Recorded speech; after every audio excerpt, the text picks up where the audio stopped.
தீபாவளி கதை சீரீஸோட முதல் கதை இது. இந்துக்கள் மாதிரியே ஜெயினர்களும் சீக்கியர்களும் கூட தீபாவளியை கொண்டாடுறாங்க.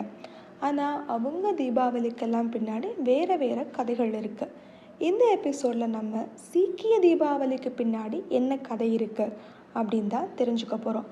அவங்க தீபாவளியை பந்தி சோர் திவாஸ் அப்படின்னு சொல்கிறாங்க. அப்படின்னா டே ஆஃப் லிபரேஷன், விடுதலை அடைஞ்ச நாள் அப்படின்னு அர்த்தம். யார் கைதானா, யார் விடுதலை அடைஞ்சா, இதை தெரிஞ்சுக்கிறதுக்கு நம்ம முகலாய ஆட்சி காலத்துக்கு போகணும். அது 1619 ஆண்டு. முகலாய பேரரசராக ஜஹாங்கீர் இருக்கார்.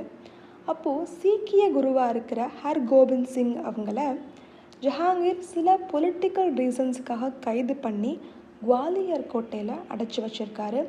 பல பேருடைய முயற்சியால் கொஞ்சம் காலம் கழித்து ஜஹாங்கீர் ஹர்கோபிந்த் சிங்கை விடுதலை பண்ணுறதுக்கு சரின்னு சொல்லிடுறாரு. நீங்கள் குவாலியர் ஃபோர்ட்டை விட்டு கிளம்பி போகலாம் அப்படின்னு சொன்ன பொழுது ஹர்கோபிந்த் சிங், நான் மட்டும் தனியாக விடுதலை அடைஞ்சு போகமாட்டேன், என் கூட கைதான மற்ற 52 இளவரசர்களையும் சேர்த்து நீங்கள் விடுதலை பண்ணாதான் நான் இங்கேருந்து வெளியே போவேன் அப்படின்னு சொல்கிறாரு. ஜஹாங்கீருக்கு எல்லாரையும் சேர்த்து விடுதலை பண்ணுறதுல விருப்பம் இல்லை. அப்போது பேரரசர் ஒரு கண்டிஷன் சொல்கிறாரு.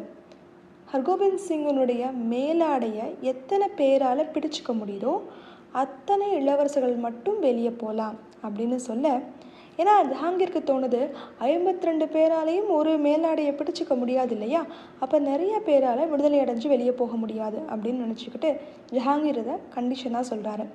ஹர்கோபிந்த் சிங் ரொம்ப புத்திசாலித்தனமாக தன்னுடைய மேலங்கில 52 முடிச்சுகளை போட்டு வைக்கிறாரு.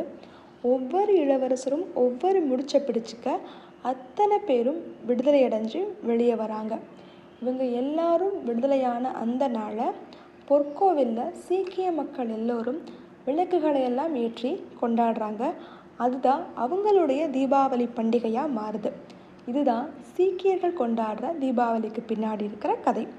இந்த மாதிரி நிறைய வித்தியாசமான கதைகளை தெரிஞ்சுக்கிறதுக்கு ஒரு ஊரில் பேஜை ஃபாலோ பண்ணிக்கோங்க.